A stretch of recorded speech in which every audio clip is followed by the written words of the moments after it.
is Elisabeth. Our Elisabeth. Yes, she is. Yes, she are. Elisabeth Cornwell. Please welcome our Elisabeth Cornwell.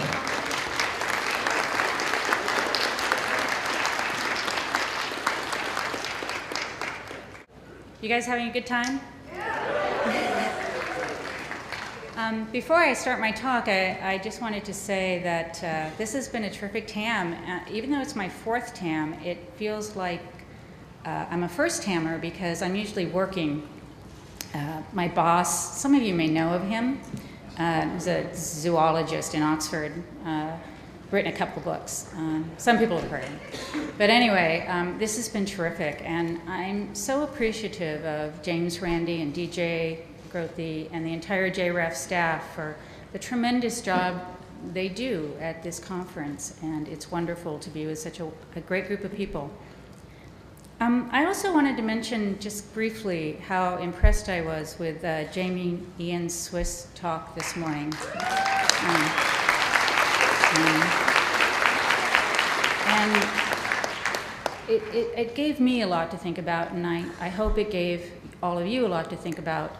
And what I really hope is it gives Bill Moore a lot to think about.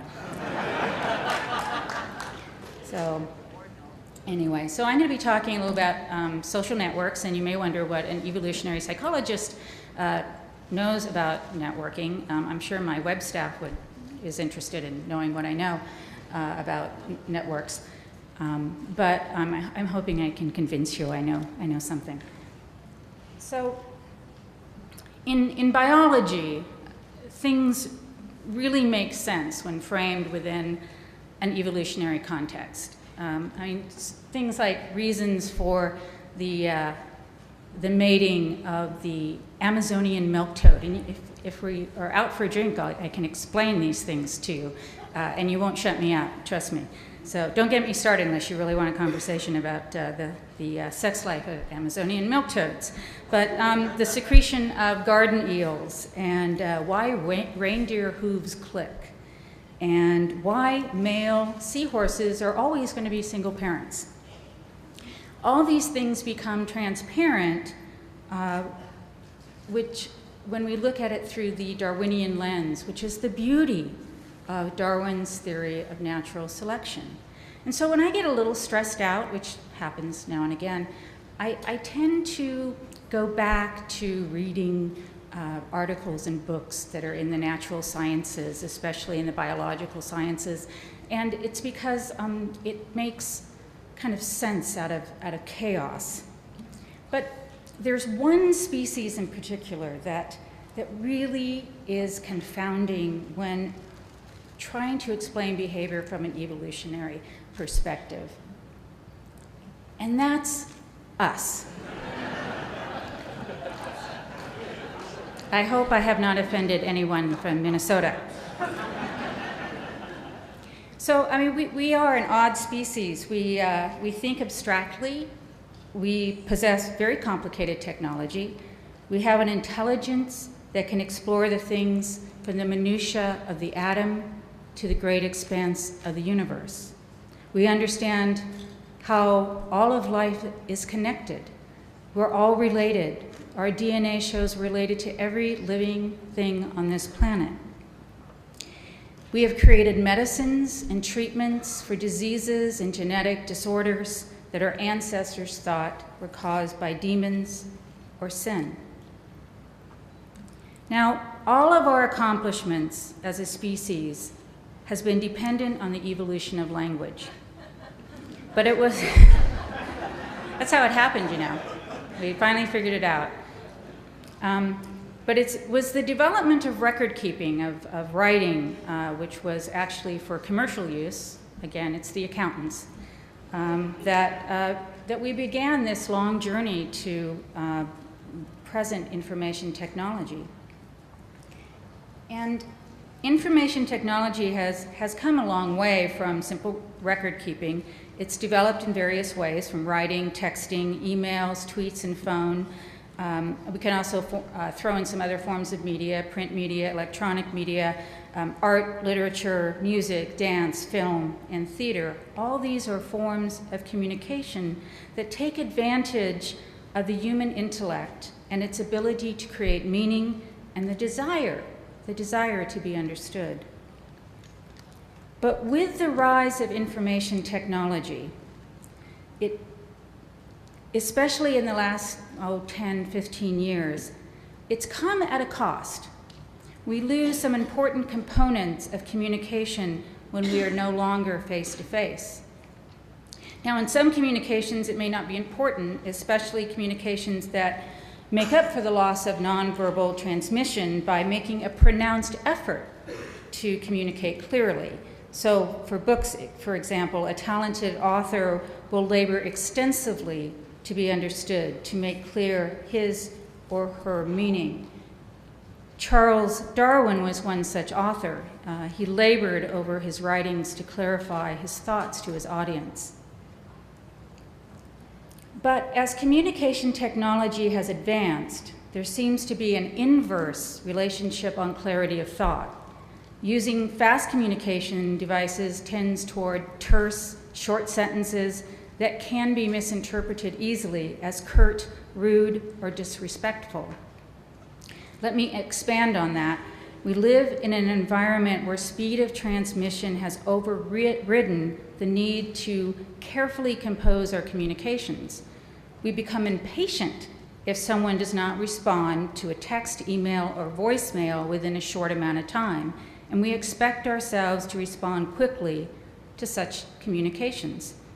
Thus, we respond with abbreviations, clipped sentences, and symbols, and while it does show the incredible ability of the human mind to adapt to new environments, and that's something that humans are just so incredibly good at, but it's easy to contemplate with the loss of nonverbal communications along with nuance, with a decrease in the use of words, that the art of communication is compromised. Now, please don't take me to mean that I think that social networking is the doom of humanity and all literature will end up being comic books. I'm not suggesting anything like that. My only point is that we need to be aware of the limitations of its use, its weaknesses, and that it is prone to misunderstandings. And it can lead to interpretations of aggressiveness at times. Now, humans are the most socially complex species on the planet, and it was language that has been an integral part of our social evolution. Our ability to store and pass on information has allowed us to build ever more complex societies, all while pushing the limits of human adaptability. Because our brains are not all that different than those of our ancestors who eked out a living on the African savanna. But we have most definitely changed the way we live and the way we interact. We are no longer living in small bands of related individuals, but in inconceivably populated cities where we know less than 1% of the people within them. The transition between our hunter-gatherer past and our current environment has not been an easy one, and as it's been said, for the most part, nasty, brutish, and short. Now, in Steve Pinker's new book, The Better Angels of Our Nature, which Michael Shermer touched on yesterday, and I hope you heard his talk, it was excellent, Pinker explores the process by which humans have become less violent, more tolerant, and caring. In other words, just more humane. And he also explores and expands on the concepts first proposed by the German sociologist Norbert Elias called the civilization process. Now, Elias traced how post-medieval European standards regarding violence, sexual behavior, bodily functions, table manners, and forms of speech were gradually transformed by increasing thresholds of shame and repugnance. This was all working outward from a nucleus of court etiquette. And Michael, wherever you are, I do appreciate the fact that you went over all those disgusting bodily habits, so I don't have to. Now, in his book, Pinker discusses not only how the civilizing process progressed across the world, but also how in certain environments, such as the emerging Western US territories, there was a regression back toward a more violent, undisciplined, blood honor, and vigilante lifestyle, all fitting with the thesis that as society implements and enforces standards of behavior, we are more able to live together in harmony. And when for reasons such as a new frontier where social protocol is no longer in effect, we humans tend to revert back to less civility. We no longer worry about being shamed or ostracized by society or risking our loss of social standing. And that for humans, the loss of social standings is a tremendous loss. In other words, without punishment of society for bad behavior, without the repugnance of for bad behavior, we regress toward a more base state. Now, I want to bring together what may have seemed like two disparate concepts, but they really are interconnected. So at the beginning of the talk, I mentioned that communications rely on signals other than words. Eye contact, facial expressions, body language, tone, and inflection, they all convey meaning. And often when we rely on these signals to make certain, we rely on these signals to make certain that we're understood. So for example, when we say we're sorry, if the words don't match our nonverbal signals like, yeah, I'm sorry, then our words do sort of fall flat. And instead of an apology de-escalating a situation, it antagonizes it instead. So when we communicate using electronic means such as emails, blogs, texts, and tweets, etc., we are relying solely on words to convey complex meaning. Yet, with such technology, tends to invite us to use fewer words, shorter sentences, and yet we still expect our audience, the receiving end of our messages, to get exactly what we're trying to say. Well, of course, misunderstandings are going to happen. Now let's add to the mix the idea the internet is a new territory where societal pressures are few. Especially since individuals can hide under false names, they can change their names, and they can remain anonymous, thereby circumventing the social punishment for bad behavior. Additionally, without face-to-face interactions, we lose our sense of empathy. And we also lose our ability to quickly disabuse our audience of an obvious misunderstanding.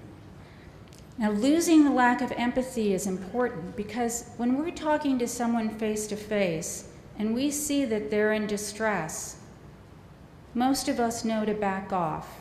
Most of us are not going to keep up with threatening that person or making that person feel badly. So losing that is something we need to be aware of. So what we end up with is sort of a Wild West environment.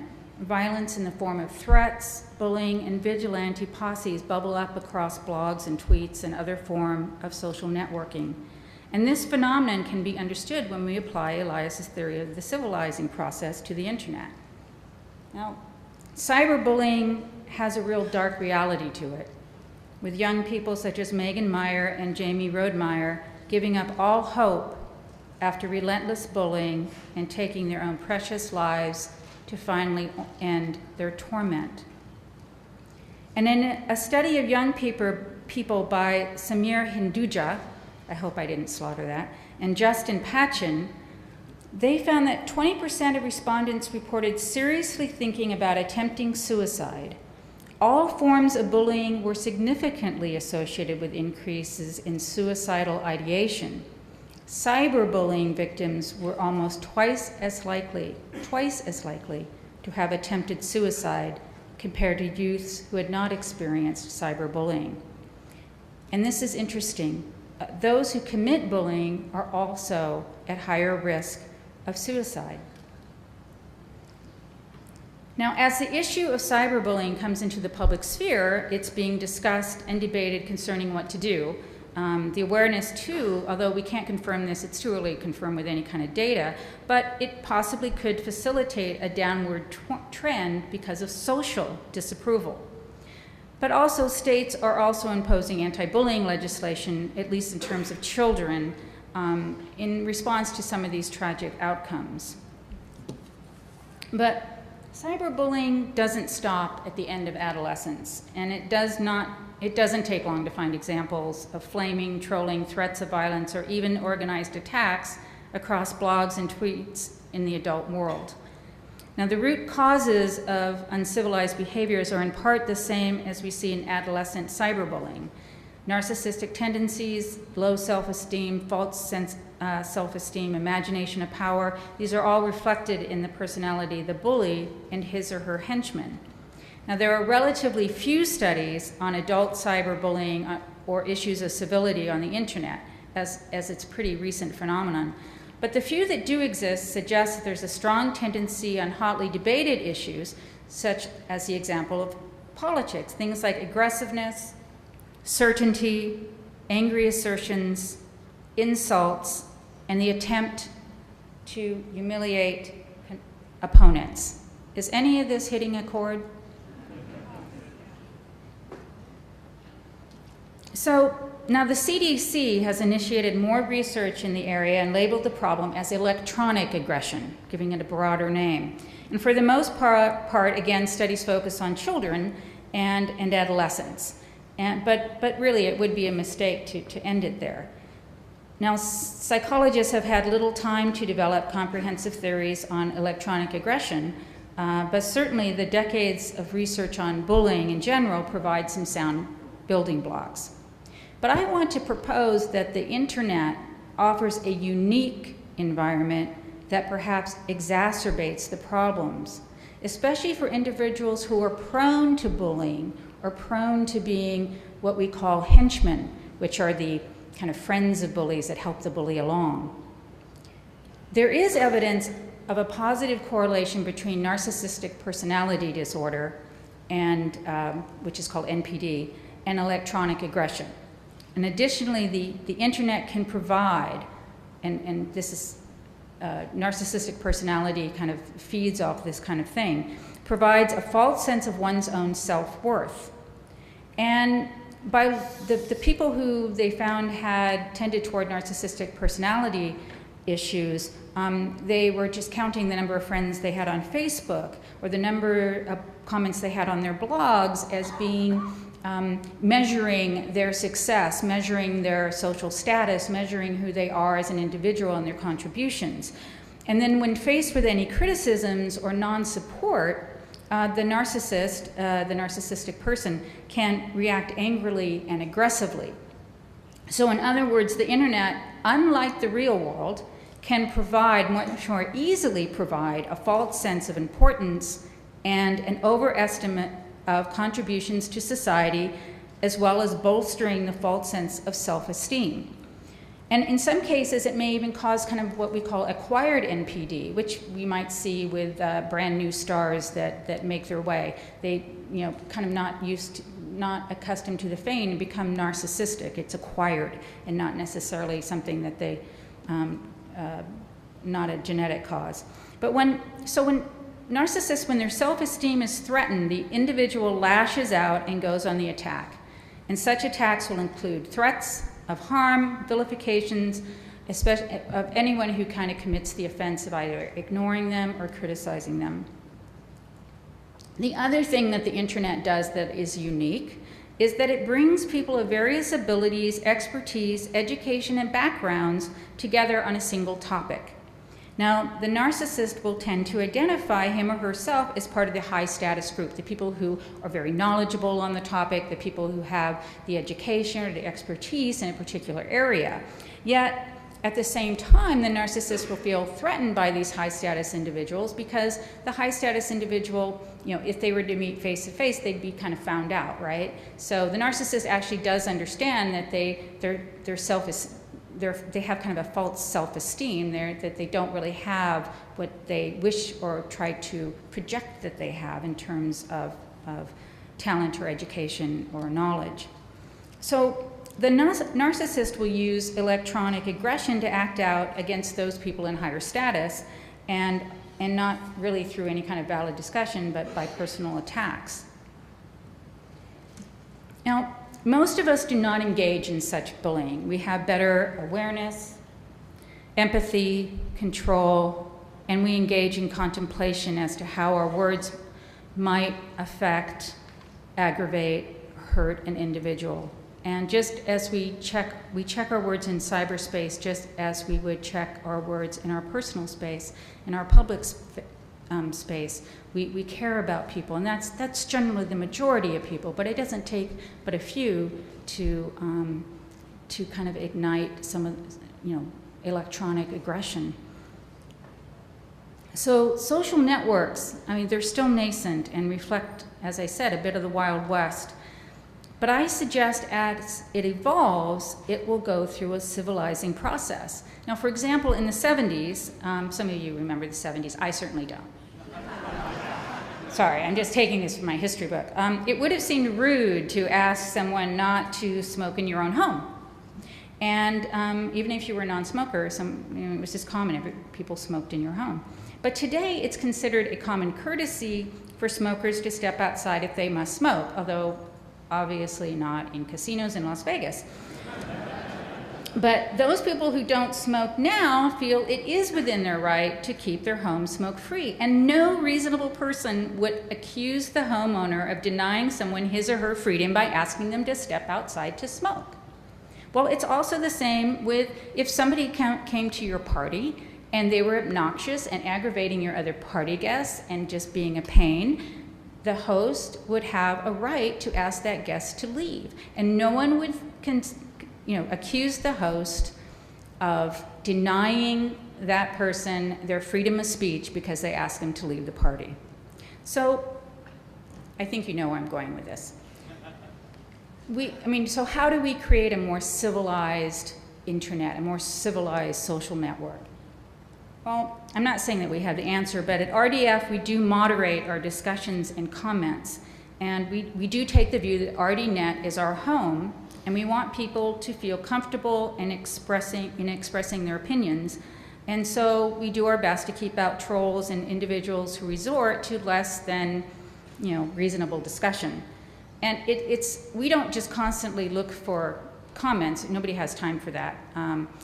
It's the people that come to our site that alert us to people being obnoxious, people being trolls, people causing trouble and attacking others making personal attacks. So because of this, and we did have a few complaints, people said, oh, freedom of speech. And the fact is, we don't consider it heavy-handed censorship. And of course, we're not the US government, so we're not bound by constitutional law. We are simply maintaining an atmosphere on our website that we feel is civil. We don't go through approval of postings. There's no queue in terms of our postings. It's just simply monitoring content in our site. And because we've done this over time, we no longer have to do quite as much as we called it smiting. That was always fun. Should we smite him? Yeah. He's been smote. People come to our site for opens, so because of that, we don't have to do a lot of that. And so people do come to our website expecting open civil discussions. And the fact is that we don't have a big problem with bullies and aggressive behavior, but we do invite well thought out and valid criticisms. I mean, people have discussions and they disagree, and it's quite civil. It's like what you would do probably at the bar here. You're sitting and talking, you can disagree about things, but you're not going to start saying, well, I hope you're found burning in hell or something. I mean, whatever. I'm sure that's not what we would say, but you get the point. So, social networking is a powerful and extraordinary change in our ability to communicate. And I think it's reasonable to say that it equates in importance with the printing press, because it has changed the world. And I really do think it has changed the world for the better. And combined with access to what seems like really unlimited information via the internet, although of course we've heard a lot about how a lot of the information on the internet is not all that reliable, but social networking does grant us an opportunity to explore well beyond anything we could have imagined. And in the lifetimes of most of the people at this conference, we've seen changes in how we interact with one another that are really quite astounding. And while social networks are still in their awkward adolescent stage, struggling with what it will become and recognizing its limitations, issues such as cyberbullying and uncivilized behavior are just growing pains. And I think it will be resolved. And those who engage in poor social behavior will be marginalized in social networking, just as they're marginalized in real life, if you know, face to face, I'll put it that way, because internet is real life, isn't it? So people are also understanding that the internet, everything we do on the internet, our comments, our posts, our blogs, they kind of stay with us for a really long time. And as we come to terms with the fact our past is not particularly easy to lose, we begin to self-adjust our behavior. And while we can remain anonymous, and which gives us maybe some protection for admonishment, but I don't think it can guarantee that it won't come back to haunt us. So just keep in mind this age-old adage that the only difference between love and blog posts is that blog posts last forever.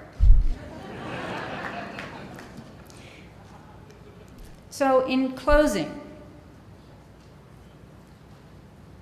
the majority of people, again, are responsible, they're kind, they're thoughtful when they use technology to communicate.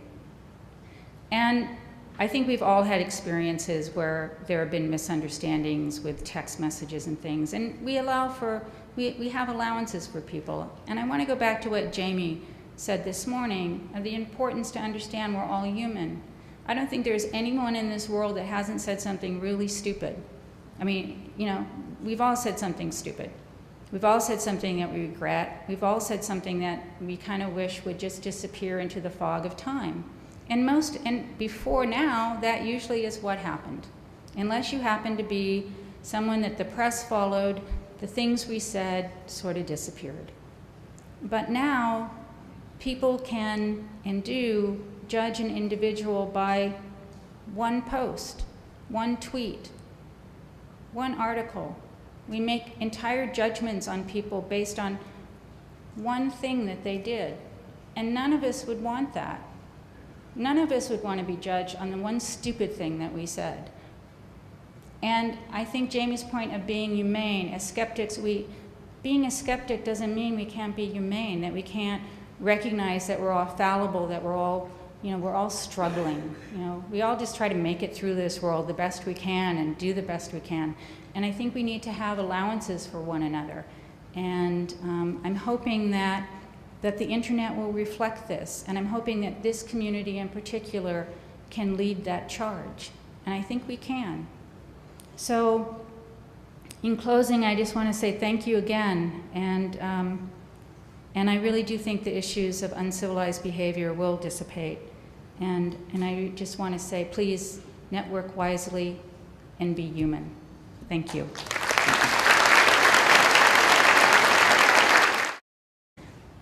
So in biology, things really make sense when framed within an evolutionary context.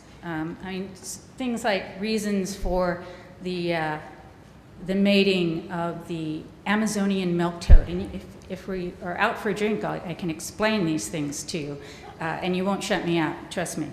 So don't get me started unless you really want a conversation about the sex life of Amazonian milk toads. But the secretion of garden eels, and why reindeer hooves click, and why male seahorses are always going to be single parents. All these things become transparent, which, when we look at it through the Darwinian lens, which is the beauty of Darwin's theory of natural selection. And so when I get a little stressed out, which happens now and again, I tend to go back to reading articles and books that are in the natural science that our ancestors thought were caused by demons or sin. Now, all of our accomplishments as a species has been dependent on the evolution of language. But it was, that's how it happened, you know. We finally figured it out. But it was the development of record keeping, of writing, which was actually for commercial use. Again, it's the accountants, that we began this long journey to present information technology. And information technology has come a long way from simple record keeping. It's developed in various ways, from writing, texting, emails, tweets, and phone. We can also throw in some other forms of media, print media, electronic media, art, literature, music, dance, film, and theater. All these are forms of communication that take advantage of the human intellect and its ability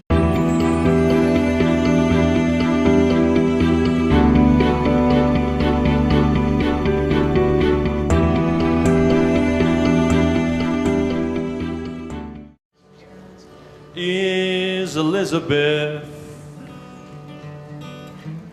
our Elisabeth. Yes, she is. Yes, she are. Elisabeth Cornwell. Please welcome our Elisabeth Cornwell.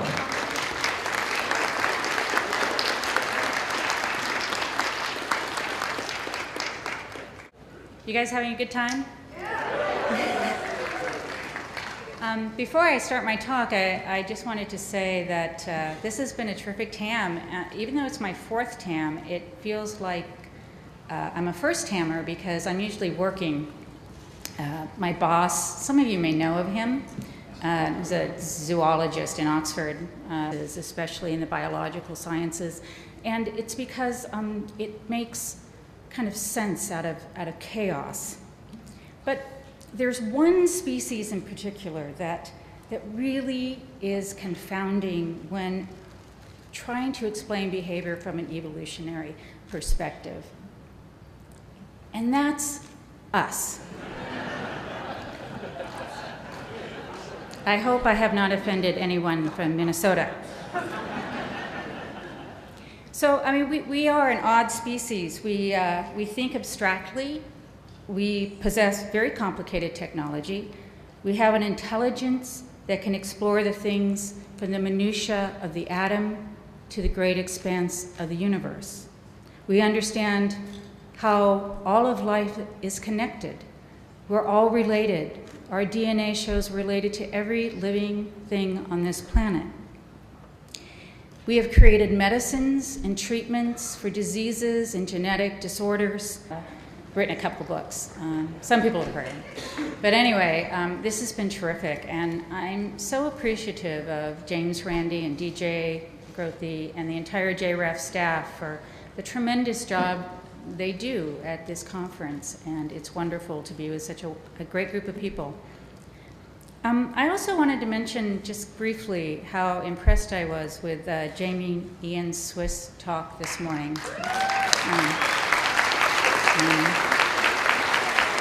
And it gave me a lot to think about, and I hope it gave all of you a lot to think about. And what I really hope is it gives Bill Moore a lot to think about. So anyway, so I'm going to be talking a little about social networks, and you may wonder what an evolutionary psychologist knows about networking. I'm sure my web staff is interested in knowing what I know about networks. But I'm hoping I can convince you I know something.